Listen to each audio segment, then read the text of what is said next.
Sir Assam में 28 लोगों को नॉन सिटीजन डिक्लेयर करके डिटेंशन कैंप्स में भेजा गया है, इसको कैसे मुसलमानों को कैसे देखें?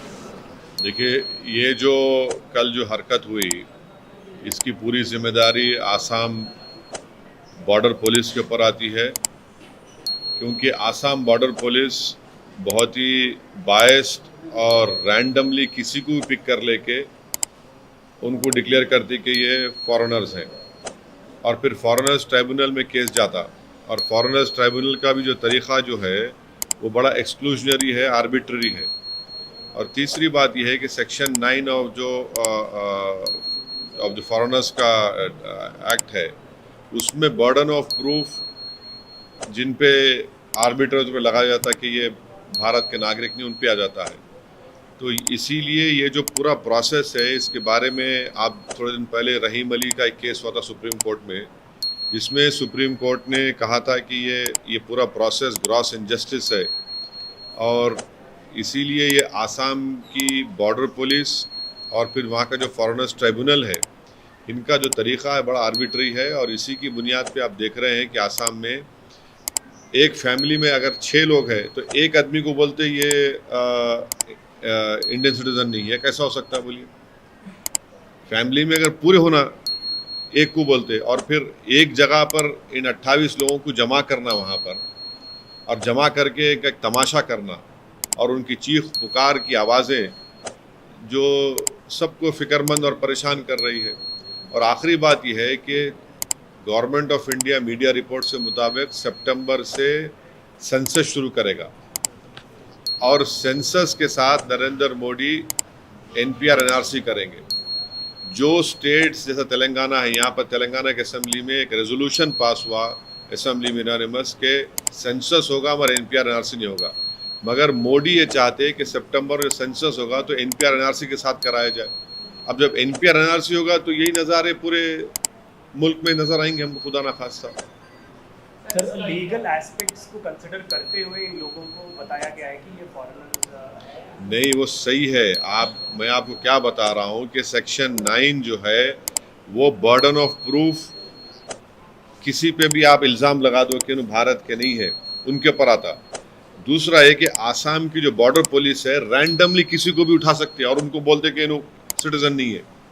और फिर 2017 में यही ट्राइब्यूनल के मेंबर्स को रिन्यू नहीं करे, गवर्नमेंट में जवाब दाखिल करी है बोल करके वो लोग काम सही नहीं कर रहे। काम सही नहीं कर रहे का मतलब क्या है कि ज़्यादा लोगों को आप लोग डिक्लेयर नहीं कर रहे कि ये इंडियन सिटीजन नहीं है।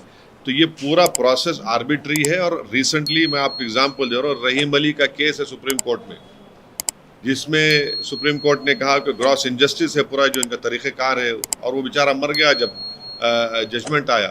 तो ये बड़ा ही अच्छा, इनको आप लिख जाके डिटेंशन में रखेंगे। डिटेंशन में जब रखेंगे 2 साल रखेंगे उनको वहाँ पर, आप डिपोर्ट भी नहीं कर सकते ना बांग्लादेश को। उनको चलिए डिपोर्ट करके दिखाइए बांग्लादेश को, बांग्लादेश नहीं डिपोर्ट, बांग्लादेश एक्सेप्ट ही नहीं करता इन लोगों को। अब डिटेंशन में रहेंगे, डिटेंशन में उनकी बेल होना या तो 6 महीने में होगा या फिर जो भी हो कोर्ट डिसाइड करेगा, मगर 2 साल वहीं रहेंगे वो लोग अपनी फैमिली से। ये लोग, इनके दूसरे फैमिली मेम्बर जो 28 है, इनके दूसरे फैमिली मेम्बर्स पूरे इंडियंस हैं। ये कैसा है बताइए आप? सर फरीदाबाद, हरियाणा के फरीदाबाद में एक इंसिडेंट हुआ जहाँ पर 19 साल के लड़के की मौत मार दिया गया कैटल स्मगलर के बाद में पता चला।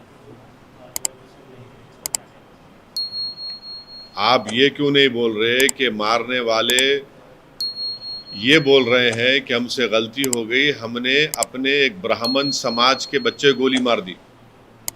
या पूरा बोलो ना, क्यों आपको डर क्यों हो रहा आपको? इसीलिए किसी शायर ने बड़ा सही कहा था कि लगेगी आग तो आएंगे सब घर जद में, यहाँ पर हमारा मकान थोड़ी है। अब अफसोस की बात यह है कि उन जालिमों को एक मासूम बच्चे की जान लेने के बाद कह रहे हैं कि हमारे से गलती हो गई, हम एक ब्राह्मण को गोली मार दिए। अरे तुम एक इंसान को मार रहे भाई, उन्हें ब्राह्मण हो, हिंदू हो, मुसलमान हो, उन्हें इंसान है। ये लोगों को, ये जो सो कॉल्ड गाय रक्षक हैं, ये राक्षस हैं। इनको हरियाणा की सरकार ओपन छूट दे चुकी है, इनको रोक ही नहीं लगा रही। इनके पास वो बंदूक कैसी आई?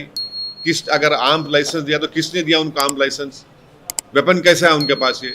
और कैसा वो किसी को रैंडमली कैसा रोक रहे हो लोग? रोड पे रोक रहे हो, बच्चा नहीं रोका, निकल गया, गोली चला दी ऊपर उसके ऊपर।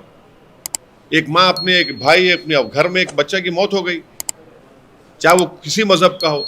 तो ये हरियाणा सरकार जो है इस तरह के राक्षसों को प्रमोट कर रही है, इनको वेपन्स दे रही है और उनको रोड पे खड़ा कर रही है। क्या पुलिस क्या अपनी ड्यूटीज क्या पुलिस हरियाणा की इनको दे चुकी है क्या? 2 बच्चों का जो जिंदा जला दिया गया था राजस्थान के, उसके बावजूद भी वो लोग इन तमाम विजिलेंटीज को कानून अपने हाथ में ले दिया और जाने चली आ रही है लोगों की। सर जयनूर के इंसिडेंट पर क्या कहेंगे तेलंगाना के? मैं डीजीपी साहब तेलंगाना डीजीपी से बात किया हूँ और कल जयनूर में एक लेडी के ऊपर कुछ हमला हुआ, मोलेस्टेशन हुआ। ये न्यूज़ मेरे पास है, वो सही है नहीं है वो बाद में मालूम होगा। फिर ये भी मालूम हुआ कि एक ऑटो ड्राइवर को अरेस्ट भी करे, जेल को भिजा दिए। आज जो मेरे पास न्यूज़ है कि एक मस्जिद के ऊपर वहाँ पर कुछ कोशिश की गई। मैं वीडियोस देख रहा हूँ, अगर वो सच है नहीं है मुझे नहीं मालूम, मगर डीजीपी ने मुझसे एश्योर किया है कि वो मॉनिटर कर रहे हैं, एडिशनल फोर्सेस भी जा रहे हैं। हम अमन की अपील कर रहे हैं, हम तेलंगाना की सरकार से अपील कर रहे हैं कि किसी को भी कानून अपने हाथ में लेने की इजाज़त नहीं देनी चाहिए और जो भी वायलेंस में इंडल्ज कर रहा है उनको पूरों को पकड़ने की ज़रूरत है। ऐसा नहीं हो सकता कि जो चाहे किसी के दिल में आ जाए और मैं हरकत कर लूँ, मैं किसी के घर पे जाके मोटरसाइकिल को डैमेज करूँ या घर को डैमेज करूँ या किसी की वो जला दूँ। मैं कानून की सुप्रीमेसी होना चाहिए, रूल ऑफ लॉ की सुप्रीमेसी होनी चाहिए। ऐसा नहीं हो सकता कि कोई मॉब आए और जो चाहे मनमानी कर ले।